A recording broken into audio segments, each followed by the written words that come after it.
Harga emas dan harga perak masih under value. Yuk kita lihat.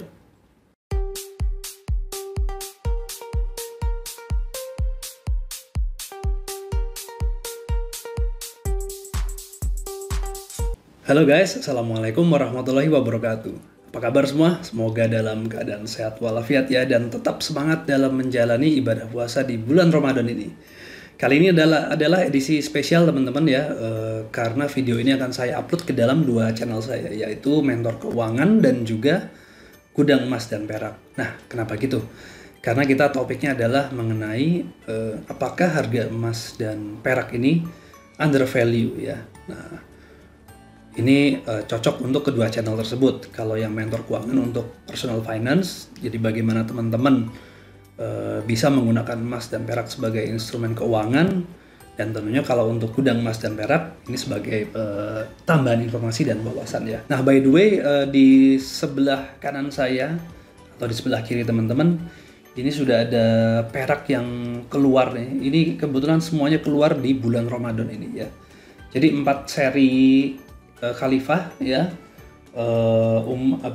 Abu Bakar, Umar bin Khattab, Utsman bin Affan, lalu Ali bin Abi Thalib. Ini dari iSilver. Ini salah satu produsen perak lokal yang jadi favorit saya ya. Ini saya udah ikutin beberapa produknya sampai yang terakhir ini adalah 4 seri Khalifah. Ini bagus banget buat koleksi teman-teman dan juga bisa sebagai investasi ya. Nah, oke, nah, lalu yang kedua adalah ini baru banget, yaitu namanya Bullion Spot ya. Kebetulan Gudang Emas dan Perak adalah distributornya. Nah, ini dia baru ngeluarin satu jenis, ini nggak kelihatan ya. Nanti saya coba shoot lebih dekat ya di akhir ya. Ini baru satu jenis yang dia keluarkan, edisi Jakarta. Perak 10 gram aslinya harganya sekitar Rp225.000. Nah,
perak ini masih sangat terjangkau dibandingkan dengan emas ya. Per gram mungkin sekitar Rp20.000. Tapi kalau emas ini bisa sampai 1 juta sekarang per gram. Tapi kalau perak hanya Rp20.000. Jadi selisihnya jauh banget dan masih sangat terjangkau untuk perak.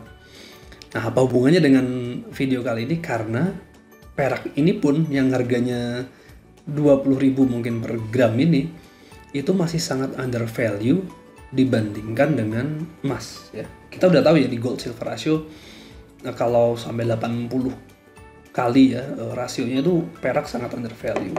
Nah, di video kali ini bukan dibandingkan dengan emasnya, tapi dibandingkan dengan S&P 500. Jadi perak ini masih under value, emas pun masih under value. Nah, jadi teman-teman bayangkan ya, kalau perak ini sendiri masih under value dibandingkan emas, dan emasnya masih under value dibandingkan S&P 500. Jadi potensi kenaikan emas masih akan sangat tinggi dan juga perak sangat tinggi. Apakah akan demikian? Well, waktu yang akan menjawab. Tentunya bukan saya. Sekali lagi disclaimer, ini bukan sebuah saran untuk Anda membeli logam mulia. Tapi kalau dari Mentor Keuangan sih tidak menyarankan, bukan menyarankan bahasanya. Kalau saya itu menggunakan emas dan perak sebagai alternatif instrumen investasi saya. Kalau teman-teman mau ikut silakan, kalau enggak juga nggak apa-apa. Tapi yang jelas emas itu sudah sebagai safe haven dan sudah digunakan sejak ribuan tahun lalu. Ya, kalau nggak mau pakai juga nggak apa-apa. Oke, ini kenapa kok tiba-tiba saya pengen bahas ini? Karena saya dapat email dari goldsilver.com ya, kebetulan saya langganan newsletternya. Jadi di situ judulnya ini nih, sini ya. Nah ini, judulnya ada The Coming Reversal in Silver and Gold Ratios to the Stock Market Will Be Shocking ya. Ini dia ngomong bakal shocking teman-teman ya. Shocking. Kenapa demikian? Nah kita lihat nih. Di kuartal 1, oh ya by the way ini emailnya dalam bahasa Inggris, tapi sudah saya terjemahkan ke bahasa Indonesia dengan bantuan Google Translate tentunya. Ya, ditulis oleh Jeff Clark, analisis seniornya Gold Silver. Perak dan emas ini kemarin di Q1 naik ya, indeks sahamnya turun. Jadi perubahannya semakin besar, tapi ternyata enggak menurut Jeff. Perubahannya hampir tidak terlihat. Faktanya dalam gambaran besar ya, perak dan emas ini tetap berada di dekat posisi terendah sepanjang masa relatif terhadap pasar saham. Ya, ingat ya, terhadap pasar saham. Jadi dikatakan under value adalah dibandingkan dengan pasar saham. Ini akan menjadi sangat debatable ya untuk orang-orang yang menganggap bahwa nggak apple to apple emas dibandingkan dengan saham ya.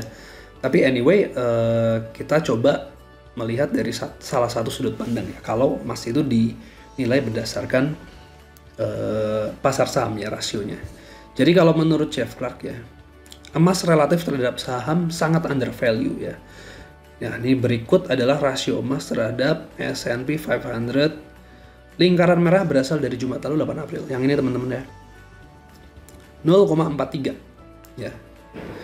Rasio saat ini pada dasarnya sama dengan di tahun 2006. Yang mana nih? Yang ini ya. Di sekitar ini. Mungkin sama. 0,43 rasionya ya, dibandingkan dengan S&P 500. Saya menandai puncak yang telah dicapai rasio ini sebelumnya. Untuk mencapai tingkat tertinggi sebelumnya harus naik hampir 4 kali menyamai rekor tertinggi tahun 2011. Jadi kalau 0,43 ini dibandingkan dengan ini naiknya harus bisa sampai 4 kali ya naiknya. Jadi kalau sekarang harga emas per gram 1 juta jadi 4 juta. Lebih dari 5 kali untuk mencapai puncak tahun 1987. Di mana nih? Nah, ini dia. Oke. Ini 5 kali guys. Dan hampir 7 kali menyamai rekor tertinggi tahun 1974. Di sini 7 kali. Ya. Dan lebih dari 17 kali, ini yang luar biasa. 17 kali untuk menyamai rekor tertinggi di tahun 80. Di sini 7,8. Jadi pada tahun 1980 teman-teman ya, rasionya adalah harga emas itu lebih tinggi daripada S&P 500. Kalau sekarang hanya 0,43 kalinya saja. Oke ya, kita lanjut. Nah, karena rasio satu aset ini bisa bergerak ya lebih dari yang lain ya, bergerak bisa naik lebih tinggi, lebih rendah. Tapi bagaimanapun, nah ini menurut Jeff, kita tahu bahwa keduanya, emas lebih tinggi, saham lebih rendah. Ini suatu pendapat yang selalu dipegang oleh teman-teman dari goldsilver.com ini setahu saya. Ini tidak terlalu mengejutkan karena emas cenderung melindungi penurunan pasar saham. Ya teman-teman pasti sering dengar ya istilah safe haven ya. Safe haven itu sebenarnya adalah tempat perlindungan atau bunker ya. Nah kalau dikaitkan dengan portofolio, maka emas itu menjadi sebuah aset yang melindungi sebagai hedging ya, sebagai penyeimbang, balancing, apapun lah teman-teman mau pakai kata-kata istilah itu. Nah, kalau dihubungkan dengan ini ya tidak mengejutkan karena emas cenderung melindungi penurunan pasar saham. Jadi emas itu akan selalu menjadi penyeimbang. Nah, pada saat ya setelah pembalikan berlangsung reversal, maka pergerakan di kedua aset ini akan menjadi substansial jika cocok dengan salah satu puncak sebelumnya. Jadi kalau sampai ada pembalikan ke sini ya, entah kapan gitu ya, entah ke 1,67, ke 2,18 atau ke 7,58 lagi, 58, ini akan jadi sangat krusial ya. Oke, lalu kita berlanjut ke yang perak ya. Rasio perak terhadap saham, ya, peluang bersejarah, historic opportunity. Inilah rasio untuk perak. Seperti yang Anda lihat, terlepas dari kenaikannya di Q1 dan penurunan saham, dalam big picture ini hampir nggak bergerak dan tetap mendekati posisi terendah sepanjang masa. Lihat ini, ya. Hanya pada awal milenium baru, rasio perak terhadap S&P lebih rendah daripada sekarang. Berarti tahun 2000 kali ya di sini ya. Lebih rendah. Sekarang cuma 0,006 ya dibandingkan dengan S&P 500. Dibandingkan dengan hari ini rasionya adalah 6,3 kali lebih tinggi di tahun 2011. Di sini ya. 6,3 kali. Tahun 83 di sini 16 kalinya. Walaupun dia rasionya 0,1 ya, 0,1 dari indeks S&P. Itu adalah kenaikan 16 kali dari sekarang. Dan tentunya ini 74 kali, bayangin teman-teman. 74 kali lebih tinggi dari tahun 80 ya. Oke.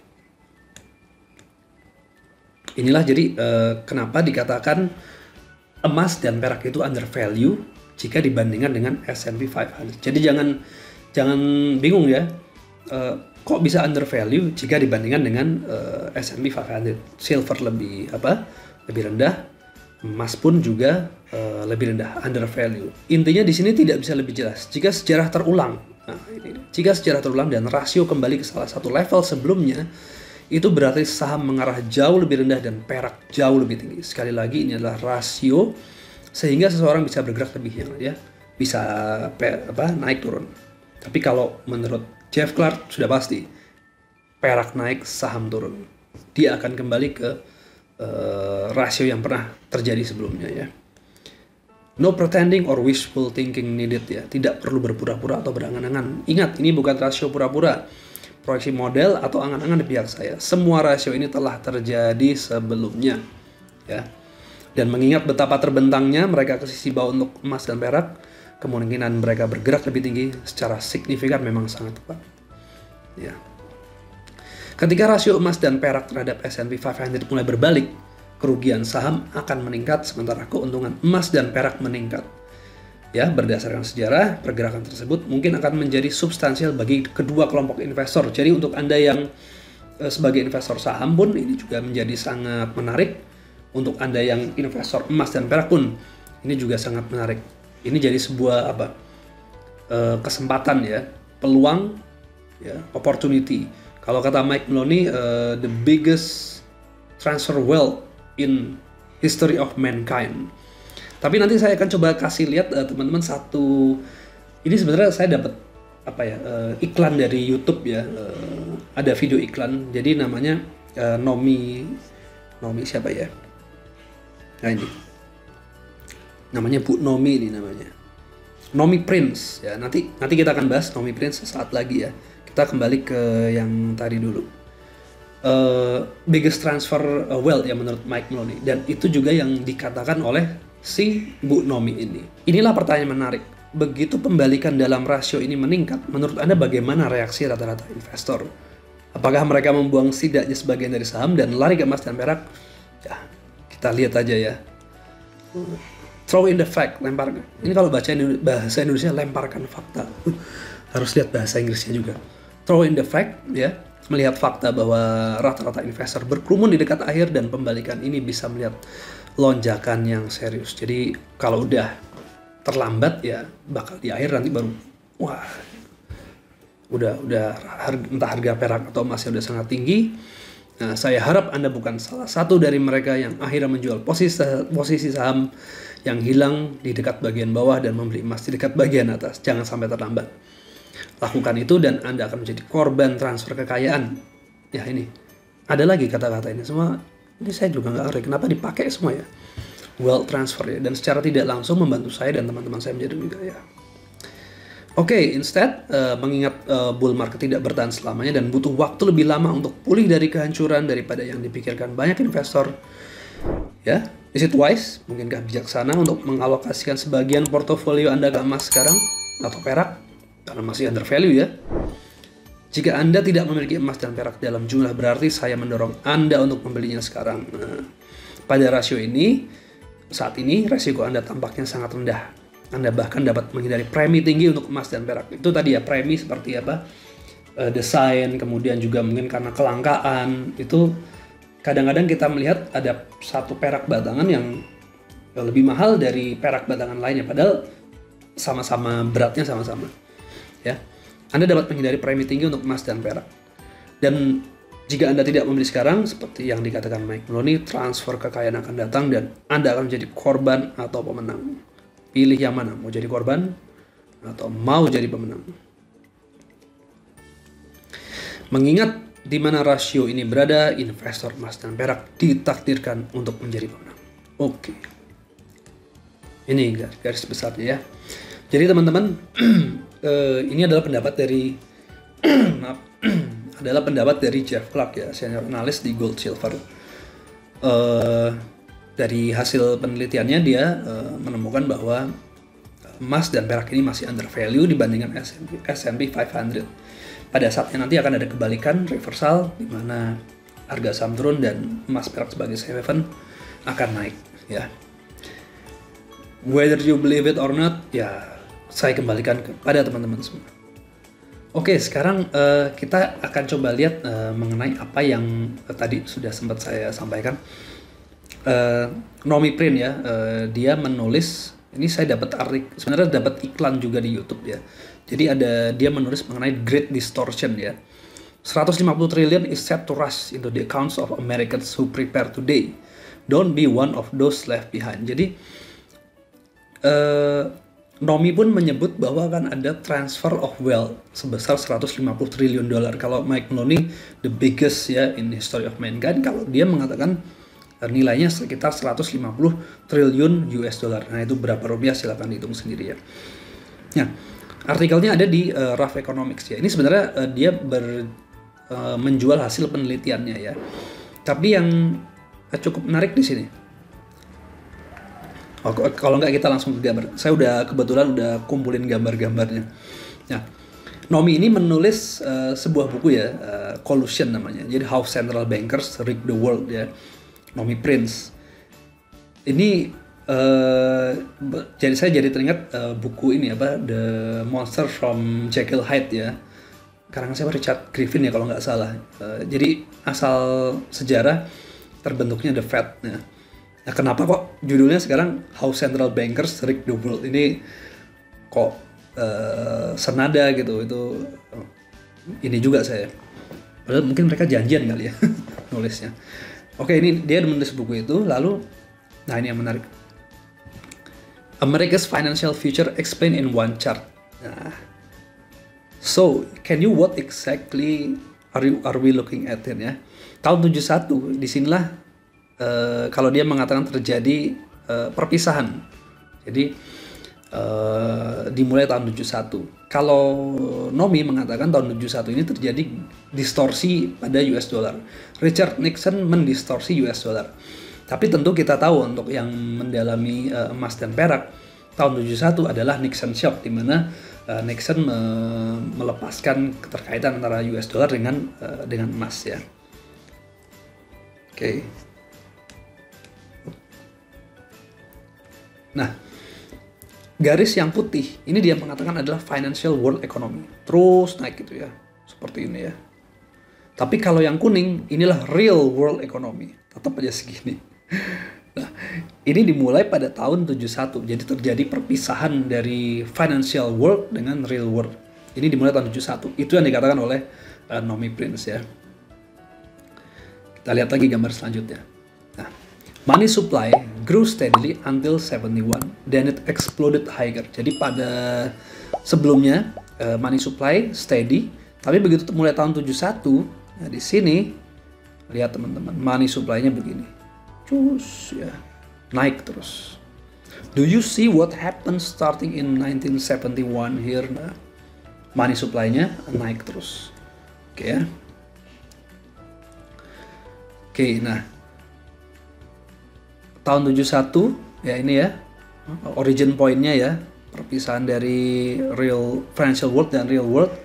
Kemudian tahun 71 dimulailah money supply yang terus menerus. Jadi the Fed terus mencetak uang terus menerus tanpa henti, ya, nggak berhenti sampai sekarang, ya. Dan bahkan pada tahun 2008 pada krisis ini ya, subprime mortgage, lihat tiba-tiba dari 1,4 triliun dolar di sini langsung naik 1,8 triliun dolar hanya dalam waktu 2007, 8, 9, 4 tahun. Oke. Lalu kenapa nih? Nanti kita lihat terus ya. Oke. Our money supply has exploded higher since 2020. Jadi pada saat pasca COVID, mulai COVID, lebih-lebih lagi dari 4 triliun dolar money supply-nya sekarang sudah berapa ini? 21 triliun dolar mungkin ya. Exploded ya. Makanya nggak heran kalau terjadi inflasi ya di sana ya. Amerika menghadapi inflasi yang cukup tinggi sekarang.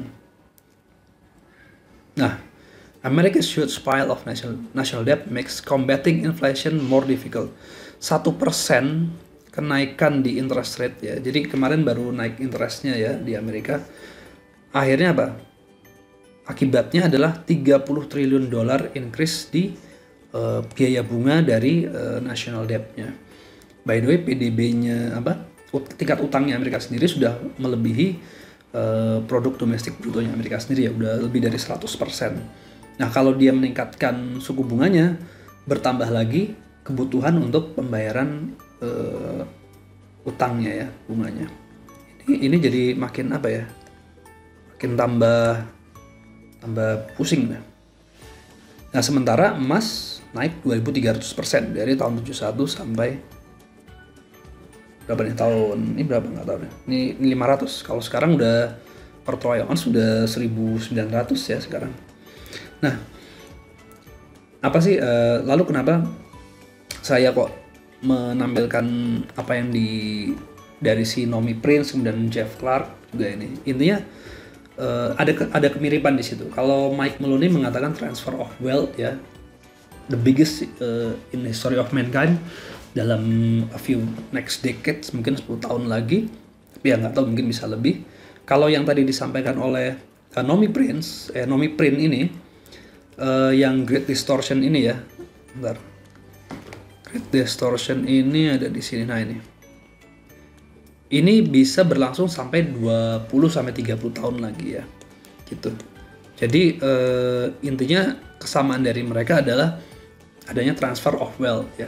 Cuman kalau Nomi dia tidak mengembalikan kepada emas, tapi dia kalau ini kan jualan dia mempromosikan penelitiannya ya. Jadi dia mengatakan dia menemukan saham sebuah perusahaan yang mungkin bisa naik sampai 10 kali lipat. Kemudian juga bagaimana ekonomi itu berubah seperti electric vehicle. Nah, ini juga ditawarkan hasil penelitiannya. Dan kemudian yang terakhir adalah bank to the future. Jadi bagaimana virtual bank ini, global payment ini bisa berpengaruh dalam kehidupan kita di masa depan. Jadi dia perbedaannya dengan Mike Maloney, kalau Mike Maloney itu kembali ke emas dan perak ya, sebagai the real money. Kalau di sini dia menyarankan kita untuk coba cari sebuah alternatif instrumen investasi yang bisa naik luar biasa ya, gitu. Nah, ini juga menarik nih teman-teman. Since the beginning of 2020, I've come to realize we're not facing a crash at all. Bukan crash, tapi a huge crisis coming. But it's not the kind of crisis most people expect. The Fed is in a catch-22.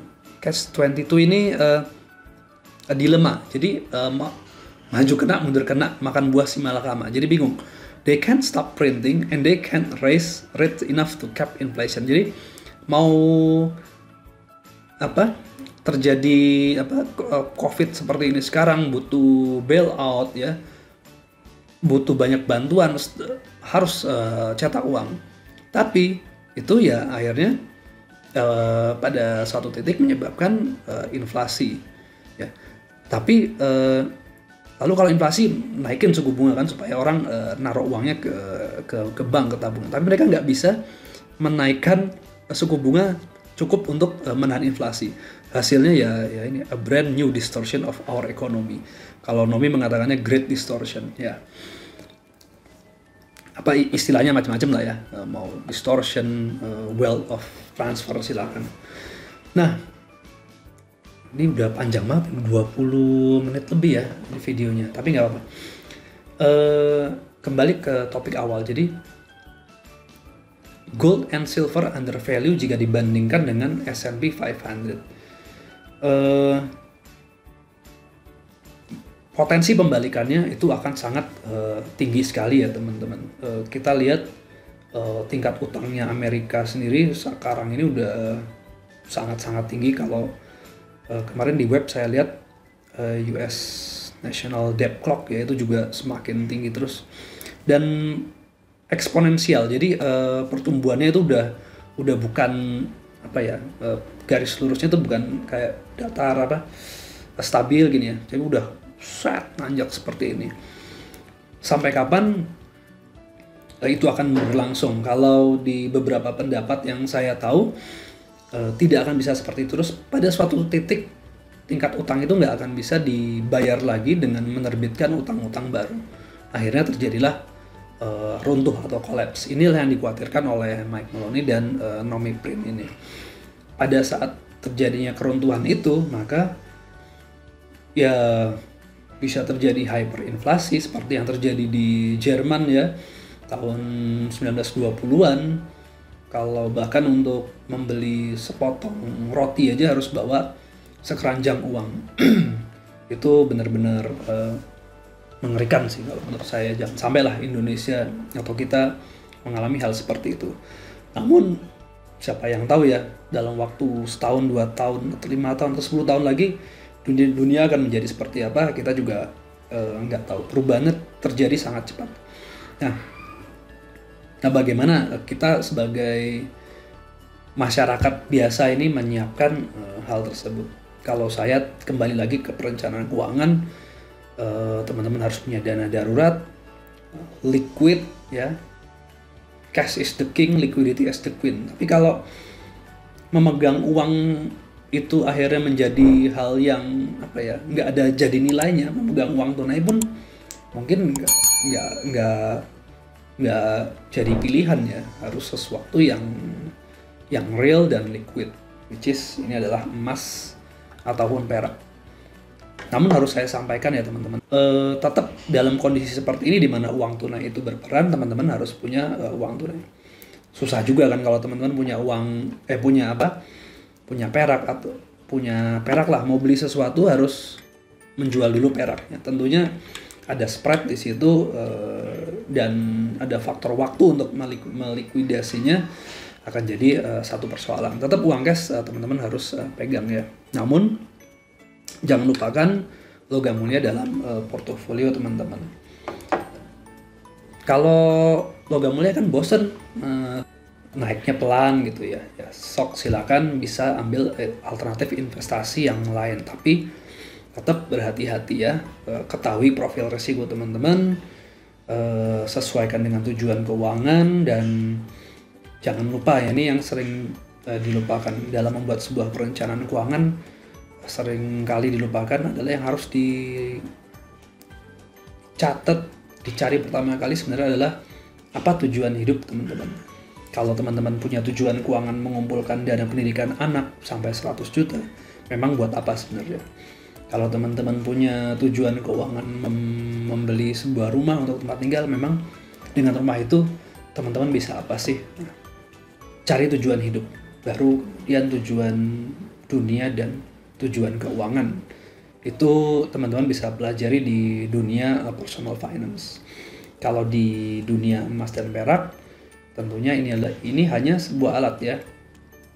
Jangan jadikan kekayaan sebagai sebuah tujuan. Jadi kalau di buku Gold Based Financial Planning, saya kan menyarankan, memberitahukan kepada teman-teman bahwa kumpulkan emas sekian gram, kumpulkan perak sekian gram. Tapi sebenarnya jangan terfokus pada emas peraknya, tapi bagaimana cara mewujudkan tujuan yang teman-teman cita-citakan. Bisa dengan emas perak, bisa dengan bisnis, bisa dengan berusaha yang lain.